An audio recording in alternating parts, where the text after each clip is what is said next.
All right, what is up? Welcome to the Spoiler Kings. My name is Tim Kramer with Brian the Grizzly, Brandman Brandon, and we're here to talk about Weapons, the new horror mystery film it's being called, of 2025. We got Julia Garner, Josh Brolin, Benedict Wong. It's just like everybody who's ever been in a Marvel movie. Got Silver Surfer, Thanos, Wong. We got Solo was in it. So, That's good. Yeah. Yeah, but yeah, it was directed by Zach Cregger, who also did Barbarian. I believe he was a producer for Companion that came out earlier this year. Right. I know he was involved in it, but he wasn't the director, but he was involved in it. So yeah, he's been around this horror genre for the last 2 years at least.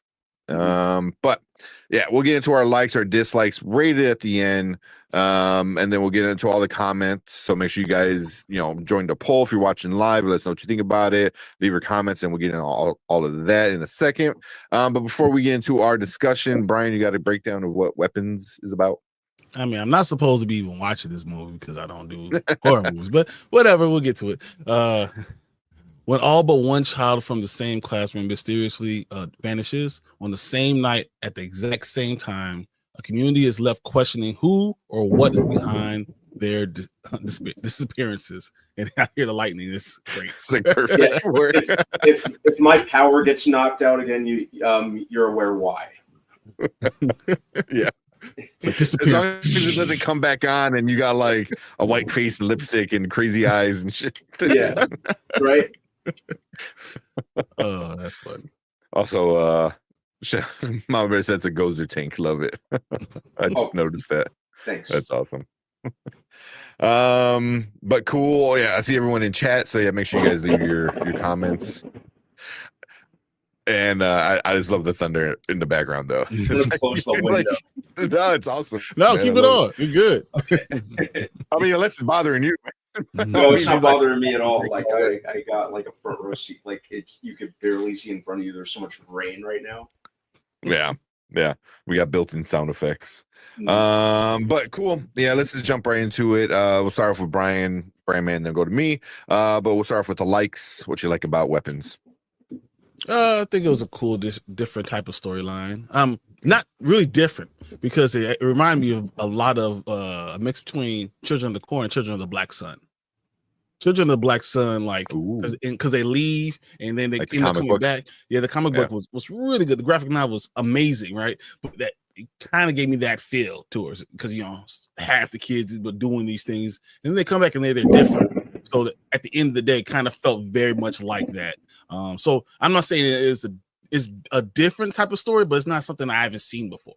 When I thought about it overall, I thought it was cool. I thought, we had some really good acting and we had some regular stuff that was just okay. I thought it was crazy how all the parents were like blaming the teacher for them the kids running out of their own house. The scenes were like amazing though. Watching them, it was very creepy to see these kids just running out for 217. Like that was nuts. I think there's a lot of things that you didn't really notice at the beginning that as it gets back, goes deeper into the scenes in the middle and the end of the movie, you really didn't, it was really cool that they kind of hit it and you didn't really notice it.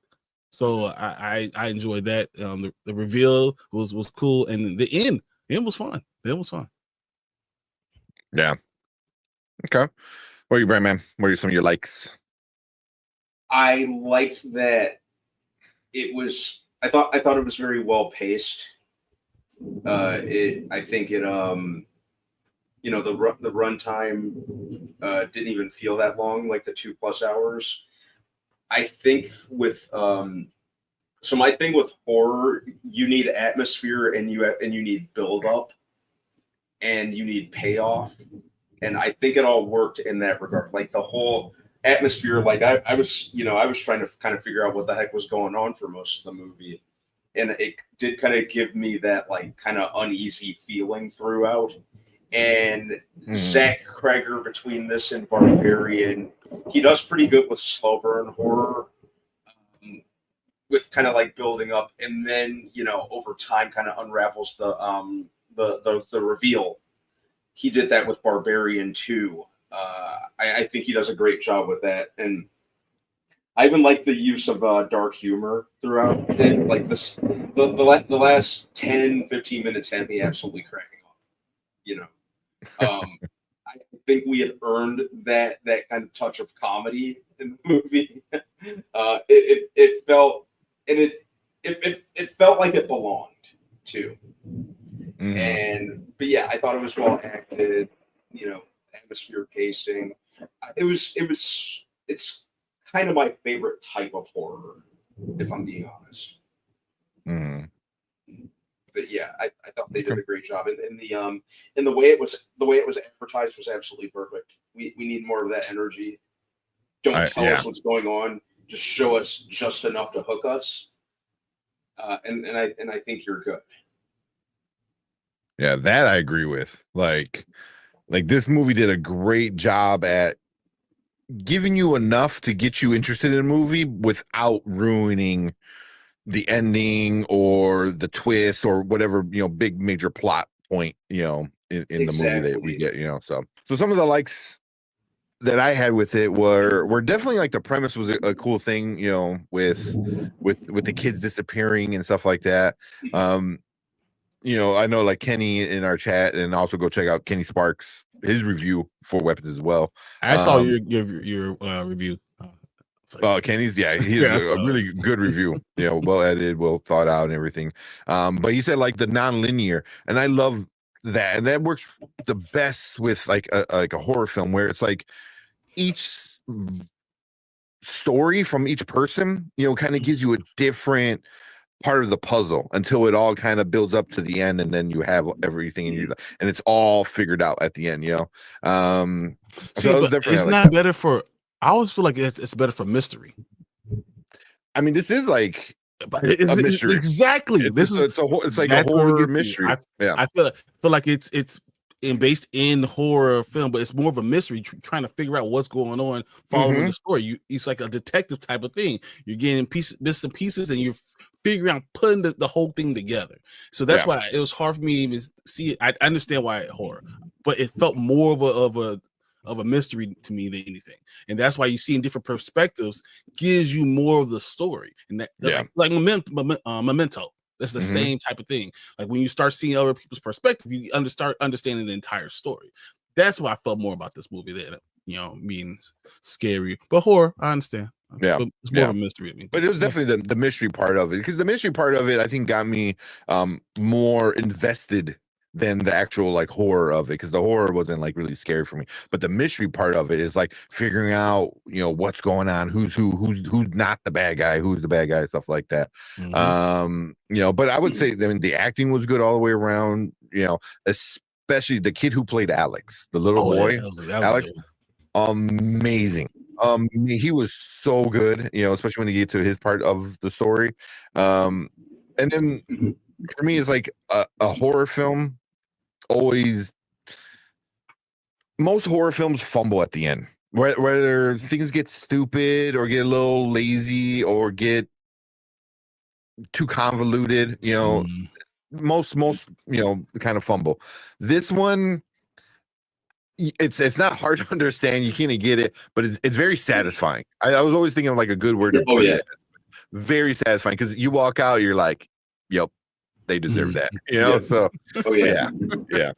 So the way it ended was so it was good. Then you get a little body horror at the end, and I'm like, dude, I want to see some 12-year-olds take someone's face off, like what? Stretch like a mask. It was like it felt very Scooby-Doo-ish at that time, because when they pull the mask off and it's actually a real face and like it starts ripping. So I'm avoiding the spoiler of what exactly happens, but I mean, Brian's kind of got a little bit of it. But we'll get into spoilers at the end. But yeah, let's get into our bads. Brian, what issues you had with this one? I don't know if it's issues. I really didn't care for Julia Garner's character at all, and she was our main character, right? So that takes my joy away a little bit more because I really didn't care about. I was like, what? I don't care about her. Like, and there's nothing about. She wasn't a good person. I really didn't care about what was going on. I thought it was a little bit interesting when you started to, see what her and what's the name? It's Paul, and then the fact that she called him, and that type of relationship where you can call any point, no matter if he's married to his boss's daughter or whatever. All of that part was interesting, but not her part. Like, not her. I thought everyone else was better in the actual acting part than her. So, I thought, okay, maybe the weather doesn't agree. Galactus getting mad. You're talking bad about Silver Surfer. Like, what? Not enough people saw Fantastic Four to know that. But I'm confused by that one kid being in that house that no one in the town thought to continue to look at that house. I thought that was very weird that no one else, like, you start seeing the house being, taped up in newspapers on it. No one thought that maybe that house might be a problem. No one thought that this kid might be an issue. Let me look into the kid more than I'm looking into the teacher who this kid left. They left your house, So I didn't understand how parents let these kids run out the house. But that's more plot problems I have. I don't think this is any bad part of this movie. Just I disagree one thing with Brandman. I don't know if the pacing was as good as he says it was. I don't think the pacing was good. I felt like there was parts where you could have just cut out totally and or condensed into another side story. Like, I was sitting there watching, like, we're doing this story, and there's no reason for me to watch this entire scene. I could have saw it from a different point of view, and it was that much faster, and I didn't have to see this in. So I don't know if the pacing was as good as Brandman was saying, but for me, I mean, it was fine. It didn't have a lot of bad parts either. So. Yeah. So real quick, I know Horror Geek is saying they did have people go over to the house. They did all the time.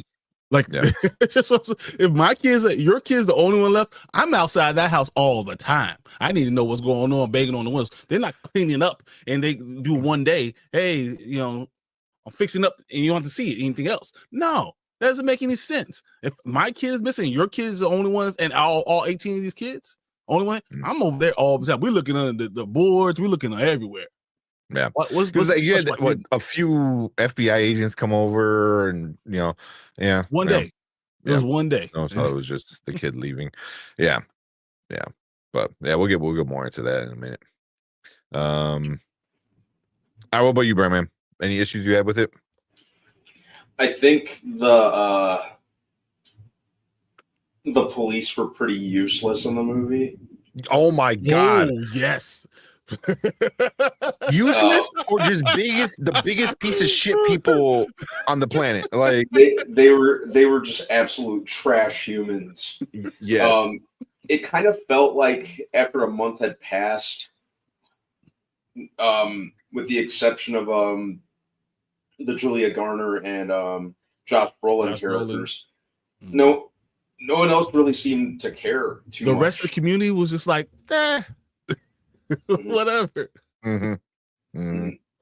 So that kind of that could have been handled a little better, I think.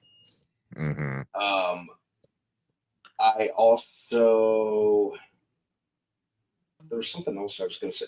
Oh yeah, it did kind of fall into trope territory from time to time, especially with some of the things some of the characters were doing. Like snooping around the creepy house with the windows, like newspapered up. Julia Garner's characters slowly and like creeping around this house. Like, what are you doing? I was, and then the junkie. I kind of want to give him a pass because he was a junkie, but it's like, you idiot! There's these two people sitting here catatonic and slowly moving around. Like, what are you doing, man? Get out of the damn house. Yeah. Yeah. Like you said, you kind of give it a pass because you're a crackhead, so logic is not your number one thing, so you kind of like, okay, but still, yeah. Okay. Those are my two. That's about it. And then so have you seen that what he said? So Josh Brolin was able to cross section on the map, and the FBI couldn't figure it out. And that's like just from two kids. Imagine if you did it from all the kids. You saw them all. You didn't go from their house to where they're running towards nothing. Yeah. Bro. It'd be one thing if it was like the local cops because they're all fucking stupid and lazy. This is the FBI. This is the FBI that was like, oh, I don't know. It was like, bro, he did it with one other camera and a laser pointer. He figured the shit out. I was like, what? See, no, I realized they're not really FBI agents. They're actually hunters. This is actually the whole world was a supernatural world. They were actually hunters pretending to be FBI agents, and that's what's going on. At least Sam and Dean will figure that shit out like within an hour. Yeah, like, pretty quickly, like that. Yeah. If it was hunters, then they're really bad hunters at that point. Oh man. What's up, Sally said felt like if Prisoners was a full horror movie. So we'll get more into that. But yeah, for my negatives was definitely the middle with the cop and the crackhead story. I felt was a little unnecessary. They had parts in it that were kind of important, but I felt like you could have condensed it down into one, or put it in somebody else's like side story or something like that. You know what I mean? Like it's just like the crackhead finding the kids seemed like okay, cool, and then nothing really comes from it besides Gladys having two more zombie fighters, I guess. I don't know, whatever you want to call her little her guys that she was getting. Yeah, so I didn't really care for the cop story. I didn't really care for the crackhead story. I was like, this whatever. And then same thing with like we said earlier, just I hate seeing people do stupid things. Like we said with Julia Garner's character, it was like, hey, everyone is blaming you.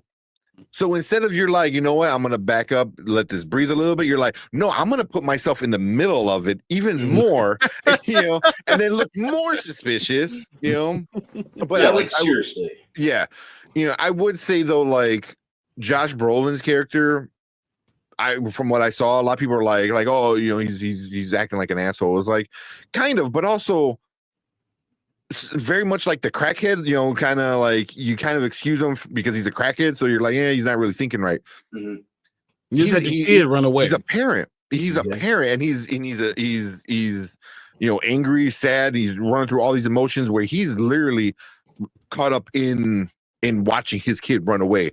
Every moment, just on repeat, so I get it, but also I didn't mind it as much because it seemed like he didn't. He's the only one I liked. As soon as he saw like it was bigger than just her, he was like, all right, what's going on? So even though he raised a little asshole of a kid. But oh yeah, little dick Matthew. At one point, I actually shouted at the screen, "You little prick!" Yeah, for sure. But for the most part, there's a lot of people doing a lot of stupid things. And for me, that's very like horror film tropey. My biggest issue was it told you in the beginning what's going on. If anybody ever took film school, like film school 101, anything you take in high school, the dude writes witch on the car. So right off the bat, I'm like, oh, okay, there's going to be a witch. This is going to be some kind of magic, thing like that. Who's the witch? I'm not a fan of going through half of the movie and then you just randomly insert the villain. I was like, cool. There's no like connection to anything, like even the family that she was part of barely knew her. So it was like you just showed up just to show up and F things up, like I'm waiting for her to throw the kids in the oven. Seriously, you know? Like literally Hans on Gretel. I was like, what the hell? Like she was it just randomly just there, and then the way she even acted was very tropey. I thought that was just Yeah. weird. So Gladys was, and then as soon as you see Gladys, you're like, oh yeah, she's the witch. And then you're just like, what is she doing? You know, spoilers for anybody. I know, like, I saw Jason in here. Spoiler. So, you know, earmuffs on. So right away, it's like she did a good job for what the character she did. I liked it, but I feel like they just didn't give a lot. I was like, so is she trying to drain their life force so she can live longer? Like what is she doing? Yeah, that's what I got from it, but they don't really like why weren't the parents enough? Like, were they already too old? Like, is she already too sick? Like, how old is she? You know what I mean? Like, but it's just like little things, little things like that. It was just like that. This kind of like stopped me from enjoying the film more because I was like, it didn't remind you of The Witches? Yes, right. From 1990. Yes, 100%. When she's running and she's got the hair that's barely on there, and then she's running and she's like, the way she ran was hilarious. It was so good. The Witches and like Children of the Black Sun together. That's most of the movie was, for real. Yeah. Reminded me of Ferris Bueller at the end with the way she was just running through the backyards in the neighborhoods. Oh, please, somebody. Okay, we got to like edit it with the Ferris Bueller music. Ferris Bueller music. Man, the last couple of minutes have me absolutely on the floor. Those kids bursting through windows, knocking down, breaking whole doors, walking through walls, just like Kool-Aid Man, and just all the way through the windows, through everything. Because I really laughed when she came in through the back door and just like did her walk and then went out through the front door. I was like, all they had to do is just run through the yard. What are they doing? I get why. It's gonna slow them down for a little bit because the kids are gonna just follow. I get it, but also, what if the door was locked? You know what I mean? The crackhead had issues getting out of the door because of the chain link. You know. This movie should be named Naruto Run, the movie. Naruto Run. Yeah, those kids. Everyone was Naruto running this entire movie. That's funny. Well, during this Halloween, you're gonna see a bunch of people like Naruto. Oh, 100%. Like, so now, later, never. Now means you gotta go watch it right now. Later means wait till it's at home streaming and never just skip it. Brian, what are you giving Weapons? For me, I mean, I don't like these type of movies, so it's later. Give it a later because that's not my genre. It's not what I end up liking. So this is not necessarily about the movie as much as it's about me. I wouldn't say watch it and say you gotta go see it. That's not me. This is not a genre that I would enjoy. So it's a later for me. Okay. What were you, Brian, man? I'll give this a no. I liked it. I like horror like this. It was really I was pleasantly surprised by it. Like I said, I kind of had high hopes for it anyway because I really liked Barbarian. Mm-hmm. I'm kind of liking this trend of people who used to do comedy kind of crossing over into horror because Zach Cregger did a lot of comedy, like he did The Whitest Kids You Know, and so yeah, I liked it. I thought it was a good balance of tension, dark humor. I think that the payoff was very good. I said absolutely love the ending. So if you like this kind of stuff, I definitely say go see it. Go catch it in theaters. I could give it a no. Yeah. So I do like horror films, and I was really hyped to see this one. But I got to give it a later. Like for me, it was a fun time. I didn't hate it. At no point was I ever really bored. There's some parts where I'm like, all right, we can kind of we can move past this. I want to get to the good part, like in the middle, there's some parts that kind of dragged a little bit, but I was never bored. I don't regret watching it, but this is definitely something I think would be, for me, better off watching it at home. It's just, there's just something missing or lacking. It felt very, for me, it's very stereotypical kind of mystery horror, puzzle who did it and scares you kind of thing, so it was cool, but not in my top 10, not an instant favorite or anything like that. Like a lot of people are saying this is an amazing movie. So, yeah. I mean, Yeah, but you don't want to say it's still good. Like it's still good, Yeah. but you would rather watch it at home and then go to the movie Yeah. theater and see it. Even though I will agree, like people around you enjoying the movie and saying things is an experience in itself, which is good with most horror genre movies, type of movies. But I still know if that saves it for me enough to say this is a now. But if someone wants to go see it, if this is your genre, go see it. It's going to be a now for you. Yeah. Maybe. Yeah. Because Texas silly. I mean, most people that I know that love horror love this film. So maybe it's obviously a me thing. I don't know. It just like I was never surprised at any moment. Okay. Nothing surprised me. Where I was like, there's no good twist. But it is a good story. It is an interesting story. I enjoyed the ending a lot. I enjoyed a lot of the characters. It's just it didn't give me that horror, like, oh crap, kind of, one way or another. Whether it be just physical horror, or, body horror, jump scares. It's just nothing was kind of like scary. So if you are watching our replay, hit that like button, hit that subscribe button, come and join us live while we talk about movie reviews like this and hang out with the chat and talk more about stuff that you're not going to see only in the live stream. You get to get that. But we appreciate everyone hanging out with us. We want to hear from you guys. So leave a comment down below. Let us know what you guys thought about Weapons. Did you like it? Did you hate it? Are we crazy? Just leave a comment. Let us know what you guys think. And we appreciate everyone hanging out with us. And if you're in the live chat, stick around because we're going to move on to some more Weapons stuff right now.